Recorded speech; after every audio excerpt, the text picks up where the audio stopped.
Ọlọpaa tó bá fìbọn halẹ̀ mọ́ yín láti gbowó Adigunjale ní ẹ mú un. Alukoro àpapọ̀ ló sọ bẹ́ẹ̀. Irú ìrónìborùn èèpo ẹ̀pà ló sì jọ pósí ẹ̀ lérí.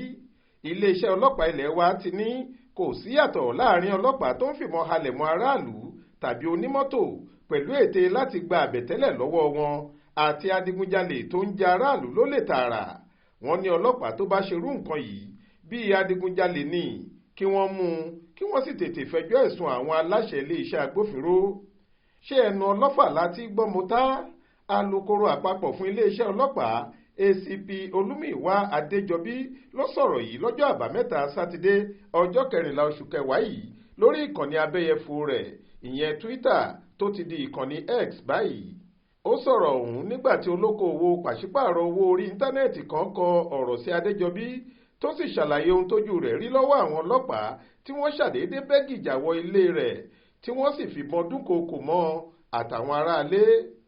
Ọkùnrin tí kò dárúkọ ara ẹ̀ ọ̀hún sọ pé àwọn ọlọ́pàá tí wọ́n wá ká òun mọ́lé kò wọṣọ ọlọ́pàá, wọn kò wọ yúnífọ́ọ̀mù wọn kò sì mú ìwé àṣẹ láti tú ilé onílé èyí tí wọ́n ń pè ní search warrant dání.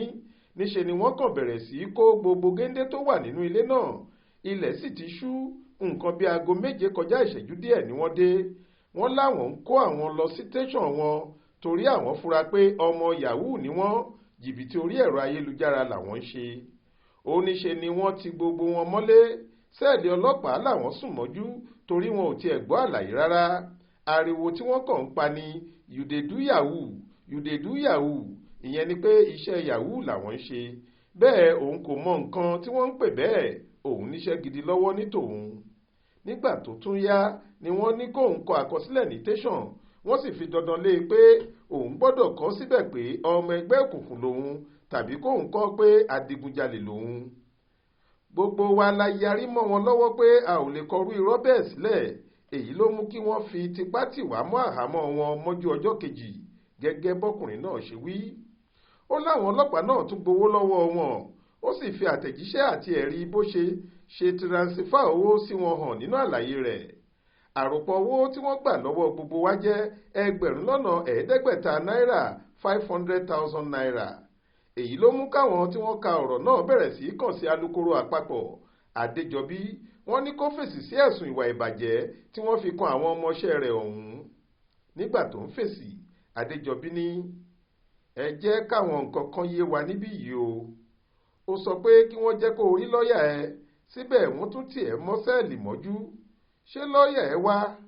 Ṣé níṣẹ́jú lọ́ọ̀yà ẹ ló fi sanwó fún wọn? Tí lọ́ọ̀yà ẹ kò bá sí níbẹ̀, kí ló dé tó fi pe ẹlòmíì? Àbí wọ́n tún ti gba fóònù lọ́wọ́ yín ni?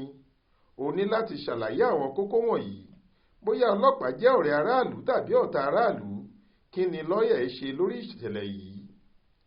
Èsì tí Olúmíìwá Adéjọbí fún ọkùnrin yìí ló mú kí ẹnìkan lọ wú ọ̀rọ̀ àtijọ́ kan jáde níbi tí Adéjọbí ti dẹ́bi fáwọn agbófinró tí wọ́n ń gba àbẹ̀tẹ́lẹ̀ lọ́wọ́ aráàlú. Ẹni náà sì rán alukoro létí bóyá ó ti gbàgbé ọ̀rọ̀ tó ti sọ tẹ́lẹ̀. Lọ́gán ni alukoro Adéjọbí fèsì padà pé bẹ́ẹ̀ ni ọ̀rọ̀ mi ò yàtọ̀, ó sì wà bẹ́ẹ̀. Ọlọ́pàá kọ́lọ́pàá tàbí ẹ̀ṣọ́ aláàbò èyíkéyìí tó bá ń fipá gba owó lọ́wọ́ aráàlú láìṣẹ̀ láìrò, ọgbọọgba ni tọ̀hún pẹ̀lú Adigunjale. Gbígba owó kọ́bẹ́ kò sí lára ojúṣe wa, bóyá a gbébọn dání tàbí a ò gbébọn dání. A kóró ojú sí àṣà burúkú bẹ́ẹ̀. Kódà ọ̀gá ọlọ́pàá pátápátá ti jẹ́ kó ṣe kedere pé òun ò faramọ́ irú nǹkan bẹ́ẹ̀. Ọ̀gá ọlọ́pàá pátápátá ti kìlọ̀ fáwọn ọlọ́pàá pé ẹnikẹ́ni kò gbọ́dọ̀ forúkọ òun gbowó lọ́wọ́ aráàlú kan, wọn kò sì gbọ́dọ̀ gba ẹ̀bùn látọ̀dọ̀ ẹnikẹ́ni wá fóun. Ó dìídì sọ̀rọ̀ lórí ẹni tó sì ṣàkọọ́lẹ̀. Lórí ohun tó ṣẹlẹ̀ yìí, àlàyé mi ṣe kedere o. Ṣé ká sì máa sanwó fáwọn ọlọ́pàá tó hùwà ìbàjẹ́ yìí ni? Ṣé ká máa bá báyìí lọ lẹ́fẹ́ ni? Inú mi dùn nígbà tí mo ka ọ̀rọ̀ ọkùnrin yìí pé òun fárígá fáwọn ọlọ́pàá wọ̀nyẹn lákọ̀ọ́kọ́. Àmọ́ níṣe ló yẹ kó fárígá yẹn délẹ̀délẹ̀. Ṣebí tẹ̀sán ọlọ́pàá náà ni gbogbo wọn jọ wà, kì í ṣe ojú ọ̀nà. Kò sẹ́ni tó faramọ́ ìwà alọ́nilọ́wọ́gbà. Kò sì yẹ kó sanwó kankan fáwọn ọlọ́pàá náà nígbà tó ti kọ́kọ́ kọ̀ jálẹ̀ fún wọn. Ohun tí mò ń sọ nìyẹn o. Mo lérò pé ọ̀rọ̀ mi yé yín báyìí. Adéjọbí ló ṣàlàyé bẹ́ẹ̀. Faith Adébọ́lá ló ń jábọ̀ ròyìn fún iléeṣẹ́ tẹlifíṣàn Aláròye online.